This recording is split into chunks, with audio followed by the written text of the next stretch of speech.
কমলাসাগর বিধানসভা নিয়ে মতিনগর আমসাইয় রিথান মিয়ানি নগর শিকক আকারখা ফিয়াবা রমজাখা শিকক তে মানকা 70,000 রাং তে রাংসাকনি মানি তে টিবিব স্রাংসাল শিককনো আদালত তিসাই রেখা পুলিশ সাইপান কালাই থানায় 23 ফেব্রুয়ারি সালমারি ওয়ালি তন্দেপনি মুঙ্গই কমলপুর আমসাইনি খরকসা শিকলা সামুখলাইনে বাগৈ কমলাসাগর বিধানসভা মতিনগর আমসাইয় রিথান মিয়ানি নগ সামুখলাইনে বাগৈ ফাইমানি নগ কেবো করেছিনি শিকাং সুরকেস সবাই 70,000 রাং তে রাংসাকনি মানি খগৈ তেলাঙै থাকা নকনি মালিক লগে লগেनो আমতলি थानाव दरबार खलाइका पुलिस दरबार याको मानिनो कराक नाइकल मुंगनि बिसिंतै नाइतोगै देखलाइका शिककनो 16 मार्च नि सालमारिव कराक सालनि हर कुथुगो बिनि नगो नाइतोग मुं खलाइ गोबांमा मानिनो मानका पुलिस स्रां सालनि फुंगो कक्तुम थुमनानि बुस्कांगो जतनो कक सावै खनारिका আমতলি थानानि सेकेंड अफिसार मृणाल पाल गत 23/2/2025 सिंह तारीख মতিনগরের রিথন মিয়া নামে একজন আমাদের থানাতে একটা কমপ্লেন করে যে উনার বাড়িতে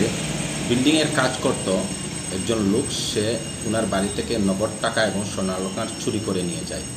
এই খবরটা পাওয়া মাত্র আমরা একটি কেস রেজিস্টার করি এবং এই আসামিটার ফটো এবং টাওয়ার লোকেশন মাধ্যমে ওকে আমরা কমলপুর থেকে ডিটেক্ট করতে সমর্থ হই এবং তাকে পুলিশ রিমান্ডে এনে জিজ্ঞাসাবাদ করে গতকাল আমরা কমলপুর বিওর বাড়িতে তল্লাশি করে নগদ 70,000 টাকা, একটা গলার স্বর্ণের চেইন, এক জোড়া কানের রিং এবং একটা হাতের আংটি রিকভারি করতে সমর্থ হই। এই ঘটনাটা কি সে একাই করছে নাকি? হ্যাঁ, সে একাই করেছে, সে একাই।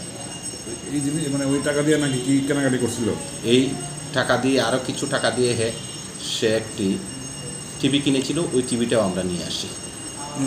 কমলপুর, ধলাই জেলা কমলপুর। হ্যাঁ। Bureau report, কক্ষরাং।